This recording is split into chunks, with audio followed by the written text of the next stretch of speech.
See, these are the different peaks which will be obtained. तो कौन सा peak कौन से पिगमेंट के लिए है? सबसे पहले this one is actually of chlorophyll A. This one is of chlorophyll B. This is of carotenoids. This one is phycobilins. And ये जो ब्लैक में ड्रॉ किया है, this is actually the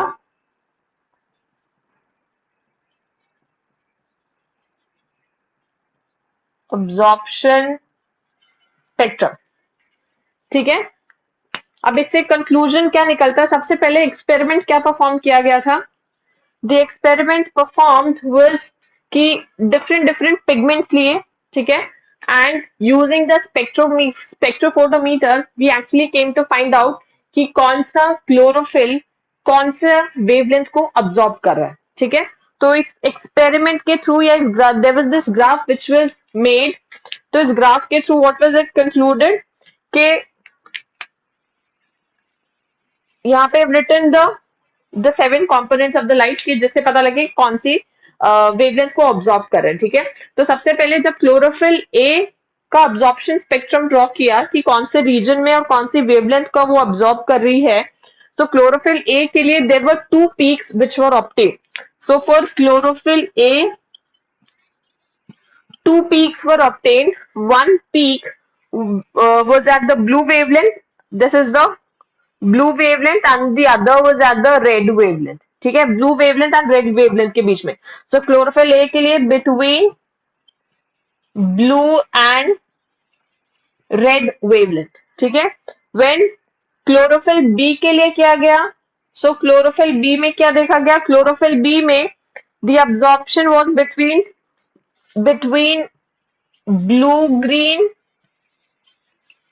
and the other peak was at red. ठीक है, so जो ये chlorophyll B है, this one is the red, एक तो ये blue green के बीच में आया ये red वाला and the other was at the red. ठीक है, फिर जो उसके बाद कौन सा आया था? carotenoids. तो carotenoids कहाँ क्या ऑब्जॉर्ब किया? कैरोटेनॉइड्स ने, एंड क्या ऑब्जॉर्ब किया? फाइकोबिलिन्स ने, ठीक है। सो कैरोटेनॉइड्स ने क्या ऑब्जॉर्ब किया? They absorb between green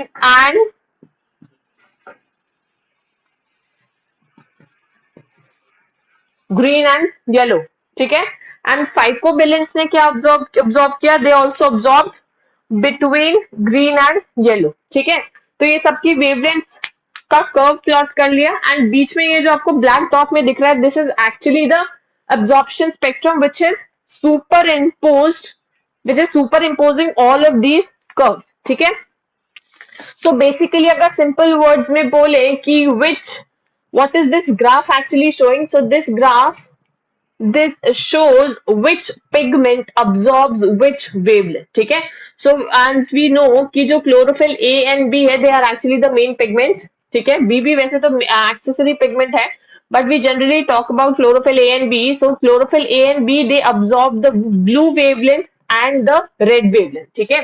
so ऐसे what do we conclude कि अगर plant को जो अगर हम maximum blue wavelength and red wavelength they, so the plant is going to perform the maximum photosynthesis, ठीक है। this is the conclusion which we can draw from this curve, ठीक है। and when the absorption is maximum मतलब कि when the plant is absorbing maximum wavelength in the red region and the blue region, the photosynthesis is going to be maximum. बात समझ में आ रही है कि नहीं आ रही है?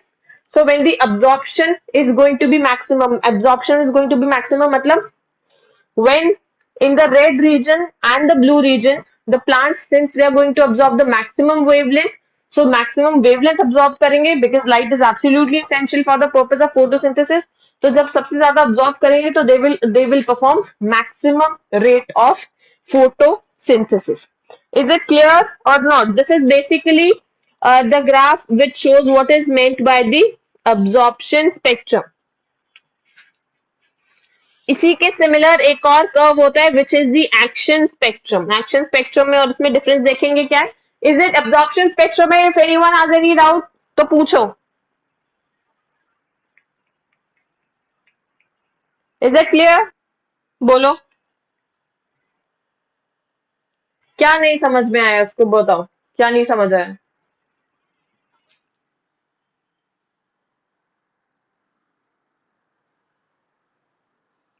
हाँ वो दिखेगा। कहने का मतलब पहले तो साइंटिस्ट को, जो ये साइंटिस्ट ने जिसने इसको परफॉर्म किया था उसको नहीं पता था कि ये, उसको सिर्फ पता था कि विब्ग्योर होता है। उसको फर्स्ट टाइम उसको देखना था कि जो वेवलेंथ है, मतलब प्लांट्स कौन सी लाइट को ऑब्जॉर्व करते हैं। हम सिर्फ सिंपल ये बोलते हैं कि जो प्लांट्स है, प्लांट्स को लाइट रिक्वायर्ड है, ठीक है। अब तो उसमें हमको पता है कि he split a light, light के 7 components are there which is this VIBGYOR, ठीक है। तो अब ऐसा तो नहीं है कि जो प्लांट्स हैं वो सारे के सारे 7 कंपोनेंट्स, ये जो है 7 कलर्स जो है, 7 वेवलेंथ्स जो है, इनको इक्वली अब्सॉर्ब करते हैं। This is actually not the case, ठीक है।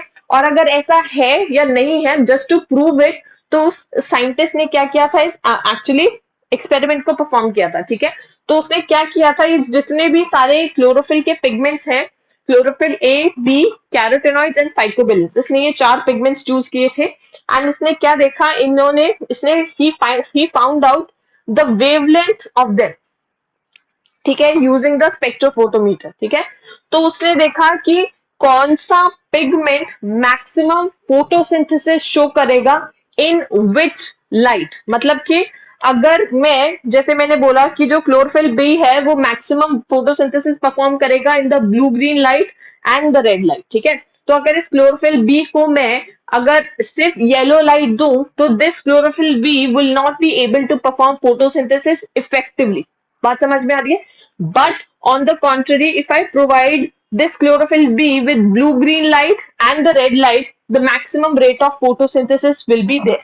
बात समझ में आ रही है? ये बेसिकली दिस कर्व और this graph, this is showing कि कौन सा पिगमेंट मैक्सिमम वेवलेंथ को ऑब्जॉर्व करता है। एंड मैक्सिमम वेवलेंथ को ऑब्जॉर्व कर रहा है मतलब कि कौन सी लाइट को ऑब्जॉर्व कर रहा है, ठीक है। And as we know light is absolutely essential for photosynthesis. तो वो जिस लाइट को ऑब्जॉर्व कर रहा है, वो हमको एक्चुअली फाइंड आउट करना था कि वो कौन सी वेवलेंथ को ऑब्जॉर्व करे। बेसिकली कहने का मतलब ये है, क्योंकि हर लाइट का एक वेवलेंथ होता है, तो वो जिस लाइट को ऑब्जॉर्व कर रहे हैं तो वो कौन सी वेवलेंथ में, ठीक है। जस्ट टू फाइंड आउट कि अगर उस जिस वेवलेंथ को वो मैक्सिमली ऑब्जॉर्व कर रहे हैं, अगर उस प्लांट को हम, किसी भी प्लांट को हम अगर उस वेवलेंथ के अलावा कोई और वेवलेंथ देते हैं, तो will the rate of photosynthesis be same in both the cases. But this is not the case, ठीक है। अब जो मेजर क्लोरोफिल के पिगमेंट्स है, that is A and B, the main objective of doing this experiment was to find out कि chlorophyll A and B कौन सा wavelength absorb कर रहे हैं, ठीक है। तो उसने देखा कि जो क्लोरोफिल ए एंड बी है, उनके लिए, ए के लिए देयर वर 2 पीक्स, ठीक है, 2 पीक्स ऑब्जर्व हुई। और उसने देखा ये 2 पीक्स बेसिकली क्या शो कर रही है, 2 पीक्स शो कर रही है कि इन इस रीजन में और इस रीजन में मैक्सिमम रेट ऑफ फोटोसिंथेसिस है, ठीक है। मतलब यहां से फोटोसिंथेसिस स्टार्ट हुआ, यहाँ पे मैक्सिमम है in this region, and then उसके बाद में drop down, and then again the rate of photosynthesis became maximum in this particular region. बात समझ में आ रही है? सो दिस इज शोइंग कि if chlorophyll A is given light in the wavelength of this, मतलब ये 400 से 500 के बीच में एंड 600 से 700 के बीच में, that this is the range of the blue light and the red light, red wavelength, ठीक है। तो अगर इसको क्लोरोफिल ए को इन दो वेवलेंथ्स को देते हैं, तो जो क्लोरोफिल ए है that will perform maximum photosynthesis. सीधी सी बात है। एंड अगर ज्यादा से ज्यादा इस लाइट को ऑब्जॉर्व करेंगे, ज्यादा से ज्यादा इस वेवलेंथ को ऑब्जॉर्व करेंगे, there will be maximum rate of photosynthesis. So this is the only aim of doing this particular experiment, ठीक है। That is the absorption. Absorption मतलब लाइट, कौन सी लाइट को ऑब्जॉर्व कर रहे हैं। लाइट में तो बहुत सारे कलर्स होते हैं and these are the major 7 colours. तो इसमें से कौन से कलर को लाइट को ऑब्जॉर्व कर रहे हैं। ऐसा तो नहीं है ना कि सबको इक्वली ऑब्जॉर्व कर सकते हैं। There is a particular region जिसको वो मैक्सिमली ऑब्जॉर्व करते हैं। इज इट क्लियर या अभी भी कोई डाउट है? बोलो। ओके, सो यहाँ पे यू कैन राइट डाउन, जब अब्जॉर्प्शन मैक्सिमम होगा the rate of photosynthesis is maximum. For example, अब ये जो क्लोरोफिल ए है उसने कहाँ पे लाइट, किस रीजन में लाइट को मैक्सिमली अब्सॉर्ब किया है? One in the blue region and the other in the red region. ठीक है, तो जिस रीजन में लाइट को मैक्सिमली अब्सॉर्ब करेगा कोई भी pigment, in that particular region the rate of photosynthesis is going to be maximum. Simple सी चीज है, जब absorption सबसे ज्यादा होगा the photosynthesis rate is going to be maximum. ठीक है, इसी के बाद इसमें एक सिमिलर, एक और absorption spectrum से सिमिलर एक और स्पेक्ट्रम और एक और कर्व दिया गया था which was the action spectrum. इसको फटाफट से नोट डाउन करो and then we'll start with the action spectrum. Quickly take the screenshot.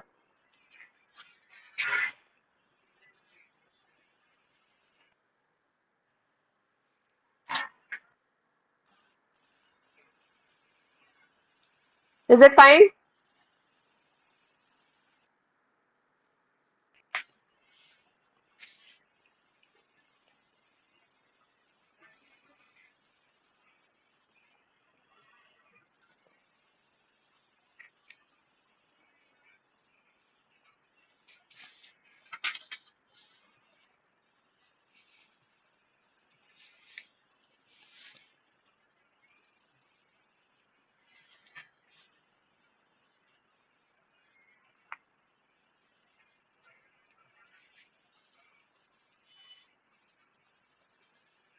Done?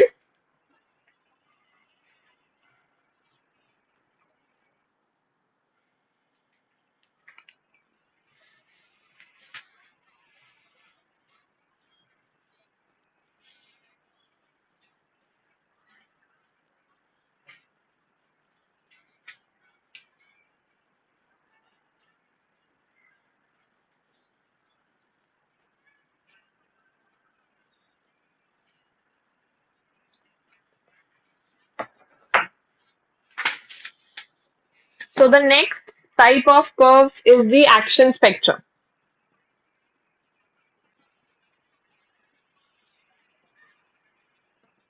So what is this action spectrum? This action spectrum actually shows the relative rates of photosynthesis. It shows the relative rates of photosynthesis at different wavelengths of light.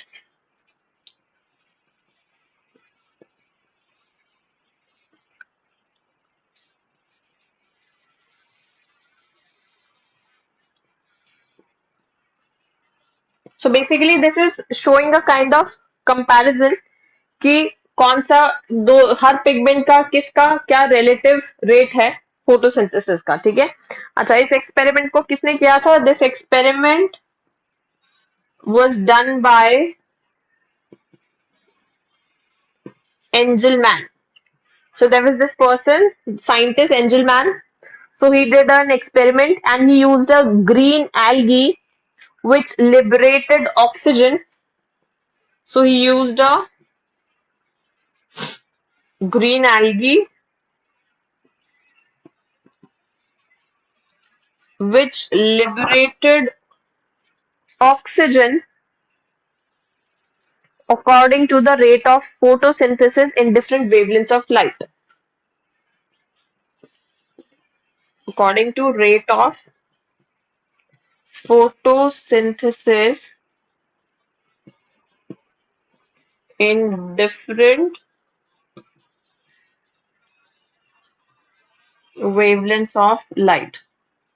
तो experiment क्या किया था?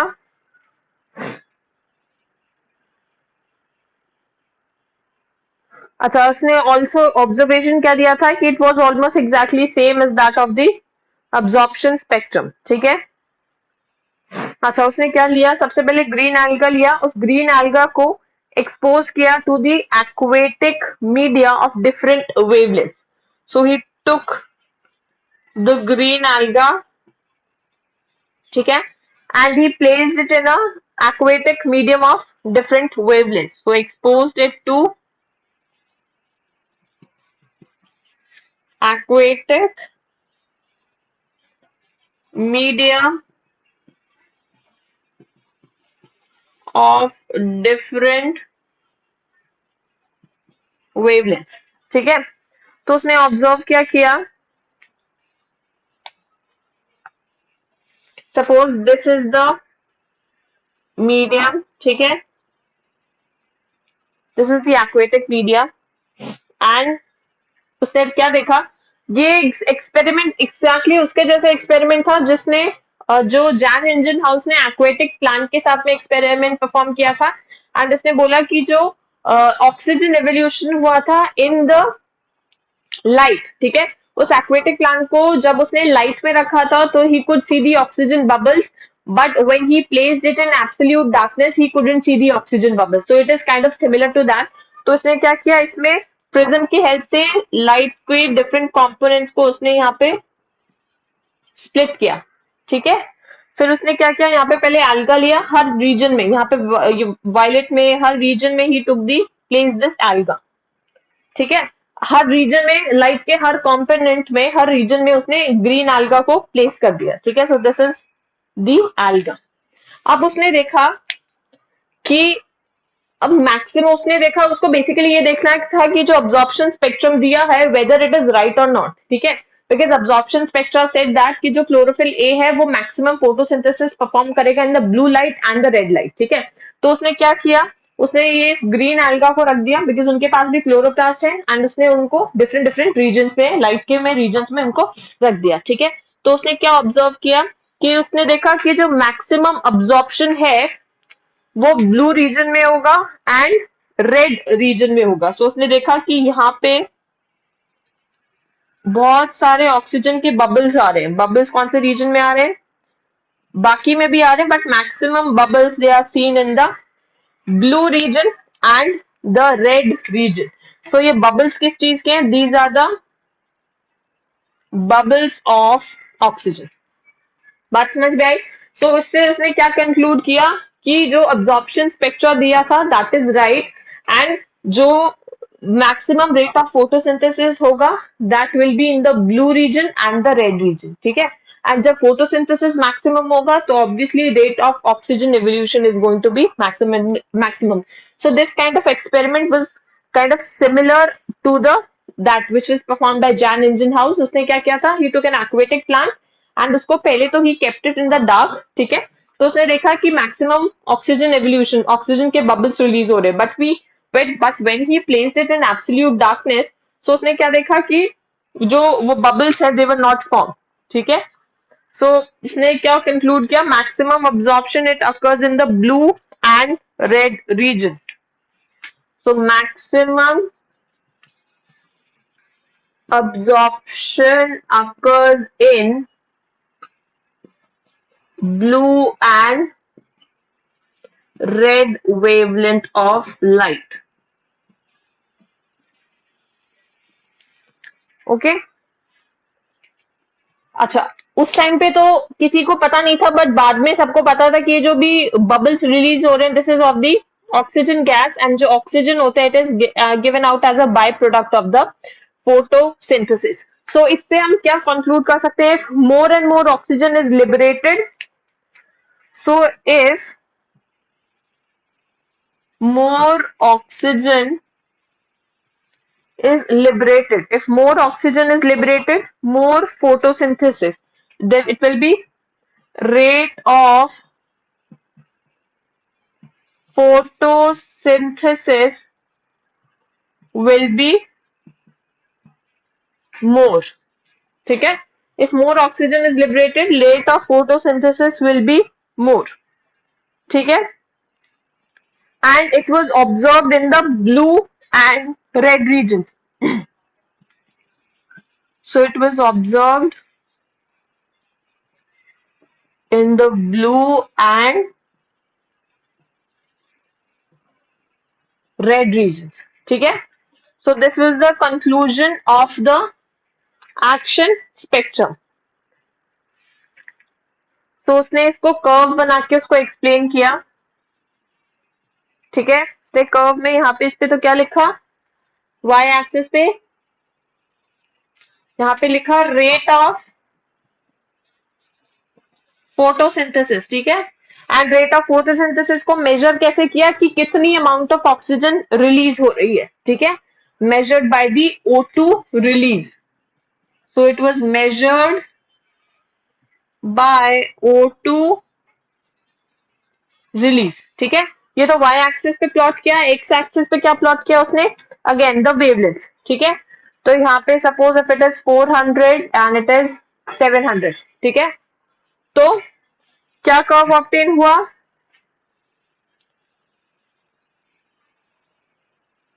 इससे समझ में आ रहा है कुछ, जो फोर ये पहली पीक आई है, first peak has come in the blue region, ठीक है, एंड जो दूसरी पीक आई है that has come in the red region. So this is showing कि maximum oxygen evolution has occurred in the blue region and the red region, which means the rate of photosynthesis is actually maximum in the blue and the red regions, ठीक है। अच्छा, अब ये दोनों से हम conclude क्या कर सकते हैं, since the maximum absorption it occurs in the blue and the red regions, therefore maximum action can be done. Maximum action obviously refers to the photosynthesis, ठीक है, and maximum photosynthesis is done by chlorophyll A and then chlorophyll B. So maximum photosynthesis done by chlorophyll A and then chlorophyll B. बात समझ में आ रही है, सबसे ज्यादा अगर फोटोसिंथेसिस करता है that is done by chlorophyll A and after chlorophyll A it is chlorophyll B. Is it clear, इसमें कोई डाउट है तो बोलो। Basically the absorption spectrum and the action spectrum से सिर्फ कंपेयर किया है just to prove the absorption spectrum, and absorption spectrum was the first experiment which was conducted to see कि मैक्सिमम अब्जॉर्प्शन कौन से रीजन में होता है। इसी से रिजेंबलिंग एक इफेक्ट आया था which was known as the Emerson effect, ठीक है। इमर्सन इफेक्ट क्या होता है, so what did he do, he actually found out the rate of photosynthesis, so he found out the rate of photosynthesis in different plants, in different plants at different wavelengths, ठीक है। So this is actually what is the Emerson effect, to find out the rate of photosynthesis in different plants at different wavelengths, ठीक है। And he measured the rate of photosynthesis as quantum yield. So he measured the rate of photosynthesis as quantum yield, ठीक है। And what is quantum yield, quantum yield को define कैसे करेंगे, सो quantum yield is actually the amount of O2 released, so it is the amount of O2 released per quantum of light absorbed, per quantum of light absorbed। सी अभी हमने क्या बोला कि rate of photosynthesis को major किया इन terms of the oxygen evolution, जितना ज्यादा oxygen evolution होगा this will be an indication that the maximum photosynthesis has occurred, ठीक है। सो एमर्सन ने भी इनके इस अब्जॉर्प्शन और एक्शन स्पेक्ट्रम के जो इन्होंने कंक्लूजन्स निकाले थे उनको यूज करते हुए he actually performed his experiment, ठीक है। सो उसने बोला कि उसने किया क्या, he actually found out the rate of photosynthesis in different plants at different wavelengths, ठीक है। तो different plants ले लिए, ठीक है, एंड उसके सबके रेट ऑफ फोटोसिंथेसिस को उसने कैलकुलेट किया बाय प्रोवाइडिंग डिफरेंट वेवलेंथ्स, ठीक है। सो फिर उसने बोला कि, और उसने रेट ऑफ फोटोसिंथेसिस को मेजर कैसे किया, he measured it in terms of quantum yield. तो उसने क्वांटम यील्ड को डिफाइन कैसे किया, it is the amount of O2 released per quantum of light absorb. अब लाइट डायरेक्टली जब क्लोरोफिल पे पड़ेगी तो सारी लाइट एक साथ तो नहीं पड़ेगी, एक साथ सारी लाइट को तो ऑब्जॉर्ब कर नहीं सकता है क्लोरोफिल। सो वो कुछ क्वांटम्स की, कुछ यूनिट्स के फॉर्म में लाइट को ऑब्जॉर्ब करता है, ठीक है। तो जिस यूनिट के फॉर्म में लाइट को ऑब्जॉर्ब करता है that is known as quantum, ठीक है। तो एक क्वांटम ऑफ लाइट को ऑब्जॉर्ब करने पे how much oxygen is evolve, ठीक है, that is known as the quantum yield, ठीक है। तो उसने मेजर किया डिफरेंट डिफरेंट प्लांट्स का कितना कितना क्वांटम यील्ड निकलता है, एंड उसके बेसिस पे he found out the what is the rate of photosynthesis, ठीक है। अगेन उसने भी एक kind of similar curve show किया था। उसने एक सिमिलर कर्व क्या शो किया, यहाँ पे उसने लिखा रेट ऑफ फोटोसिंथेसिस, ठीक है। और यहाँ पे उसने क्या दिया, वेवलेंथ। सो यहाँ पे उसने दिया एक 400, 580, सॉरी 500,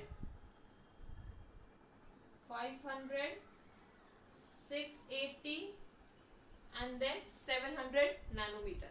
अब उसने क्या ऑब्जर्व किया, इसने एक अलग ही कॉन्सेप्ट दिया। इसने किया कि यहाँ पे 400 से 500 के बीच में फोटोसिंथेसिस सही चल रहा है, बट जैसे ही it reaches 680 there is a sudden drop in the rate of photosynthesis. इसको कंफ्यूज मत होना, this is the curve of the Emerson effect, ठीक है। Firstly take the photo of this so that I can write it here, the description of this Emerson effect.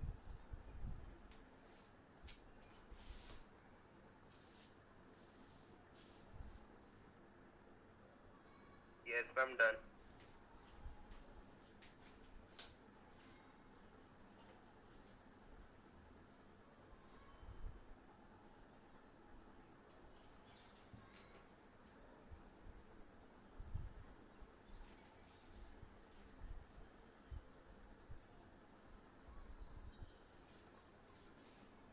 उसने क्या किया, उसने कहा कि when the plants were exposed to different wavelengths, when the plants were exposed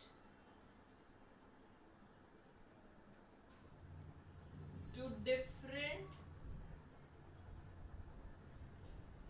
wavelengths, wavelengths Vibgyor obviously, it showed that there was a drop in photosynthesis, there was a drop in the rate of photosynthesis after red wavelength. So ये जो 680 है that is actually the red wavelength, ठीक है। तो उसने observe किया कि 680 nm that is after the red wavelength there was a sudden drop in the rate of photosynthesis after the red wavelength. So what is this known as? This phenomenon is known as red drop. So this is known as red drop. बात समझ में आ रही है? So what is red drop, उसने red drop को define भी किया। ये जो एकदम से ड्रॉप आ रहा है this is known as the red drop, ठीक है। So it is a sudden decline and rate of photosynthesis, so it is a sudden decline in the rate of photosynthesis after 680 nm, after 680 nm which is the red light, ठीक है। so this is known as the red drop. this was the experiment or this is the phenomenon which is given by him. अच्छा, फिर उसने क्या किया, फिर उसने इसको और अच्छे से एक्सपेरिमेंटली प्रूव करने के लिए फिर उसने क्या किया कि he further exposed the plants to further expose the plants to 700 nm and 653 nm, ठीक है। दो वेवलेंथ्स और दी उसने, एक 700 नैनोमीटर दिया और एक 653 नैनोमीटर दिया, ठीक है। तो इस पे दोनों में इसने उसकी क्वांटम यील्ड कैलकुलेट करी। तो तो इस केस में क्या किया, सबसे पहले तो जब इनको मतलब प्लांट पहले 700 नैनोमीटर अलग दी, 653 नैनोमीटर अलग दी, तो जब पहले 700 नैनोमीटर अलग दी तो उसकी क्या क्वांटम ई निकली. So when done separately, so इस केस में क्वांटम यील्ड कितनी निकल के आई. So quantum yield was about 10. And जब सेपरेटली 653 नैनोमीटर दिया तो क्वांटम यील्ड कितना निकल के आया, 53. ठीक है. बट फिर उसने क्या ऑब्जर्व किया, मतलब पहले तो उसने 700 नैनोमीटर अलग दिया प्लांट को, फिर उसकी क्वांटम यील्ड निकाली, फिर 653 अलग से दिया, फिर उसका क्वांटम यील्ड निकाला. ठीक है. फिर बाद में उसने सोचा कि I should give them collectively. So when 700 nanometre and 653 nanometer given simultaneously. ठीक है. So when they are given simultaneously, तो rate of photosynthesis उसने क्या ऑब्जर्व किया, he observed the rate of photosynthesis was 72 times. बात समझ में आ रही है. पहले तो उसने सबसे पहले बोला कि उसने डिफरेंट प्लांट्स लिए, उनको डिफरेंट वेवलेंथ्स दी. ठीक है. जब उनको डिफरेंट वेवलेंथ्स दी और उनकी क्वांटम यील्ड को मेजर किया, उसने बोला सिंपल सी चीज कि सब प्लांट्स का ठीक है, पर जो मेजॉरिटी ऑफ द प्लांट्स हैं उन सबके अंदर एक फिनोमेनन है कि after 680 nanometre which is the wavelength of the red light, so after 680 nanometre there was a sudden drop in the rate of photosynthesis. ठीक है. ये इसका फर्स्ट ऑब्जर्वेशन नंबर 1 था. फिर उसने बोला कि एक और स्टेप उसने लिया एंड ही सेड कि जब उन प्लांट्स को डिफरेंट, अच्छा इसको तो पहले उसने इस फिनोमेनन को एक्सप्लेन किया which was the red drop experiment. ठीक है. उसने बोला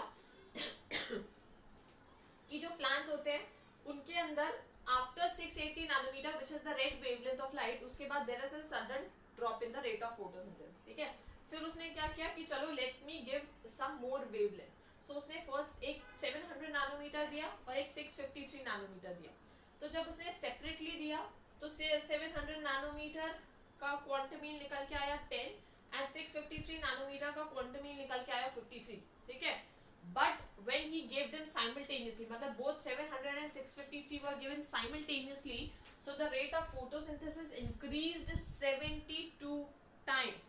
ठीक है. The rate of photosynthesis increased 72 times.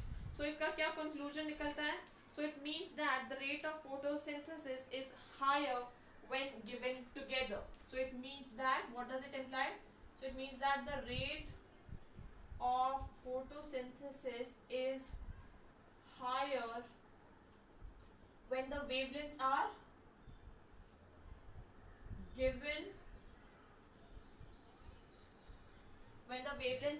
given together rather than given individually.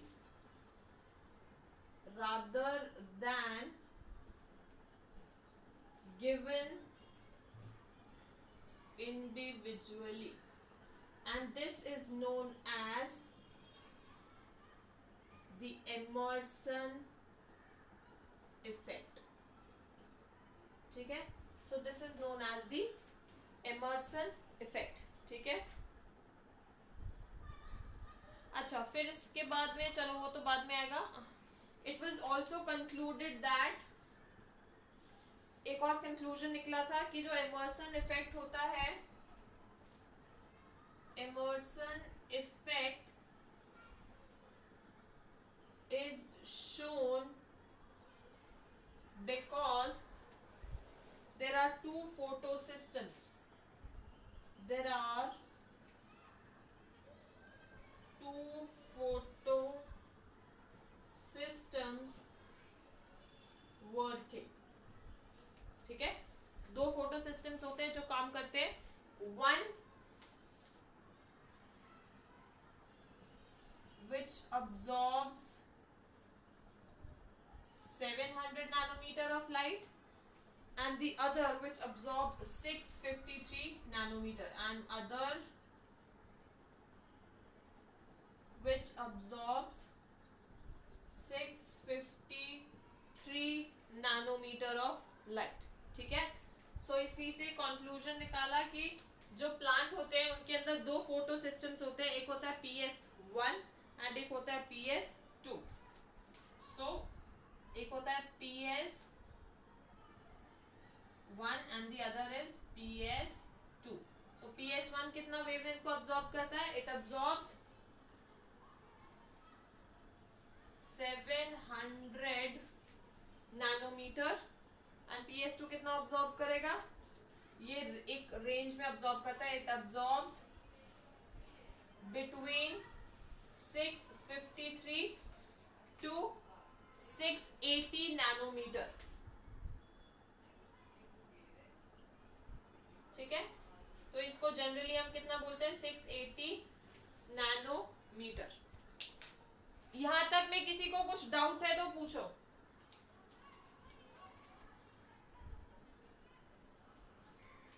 Anyone? कहीं पे कुछ नहीं समझ में आ रहा है?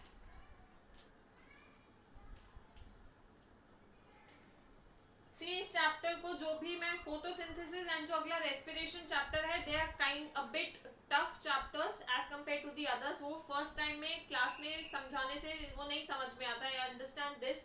सो अगर ये chapters if you want to actually genuinely understand, because these chapters are very important from the entrance point of view, तो आपको ये समझना है तो you have to read it. जो भी टॉपिक क्लास में हो रहा है वो आपको इमीडिएटली घर पे you have to give it a read for once. Because अगर आप नेक्स्ट क्लास में इमीडिएटली पिछला पढ़े हुए बिना आ गए तो वो कुछ भी समझ में नहीं आएगा. ये वाले चैप्टर्स थोड़े टफ पड़ते हैं बिकॉज इनके अंदर कुछ कुछ टर्म्स थोड़ी टफ है. रेस्पिरेशन में तो आगे you will have to calculate the total amount of ATP. Photosynthesis में ही जब आपका C3 साइकिल C4 साइकिल आ जाएगा तो ये सब थोड़ा काफी कॉम्प्लिकेट होता जाएगा. सो इसको आप डेली का डेली पढ़ोगे तो it would be easier for you to understand. नहीं तो सब ऐसे ऊपर से जाएगा, कुछ भी समझ नहीं आएगा. Is it clear? आगे करा दूं क्वांटोसोम क्या होता है? ये इतना समझ में आ गया है तो सब मैं आगे करा दूं. बोलो, या यहीं पे छोड़ दूं आज? मैम मेरी कंप्यूटर की क्लास है. किसकी क्लास है?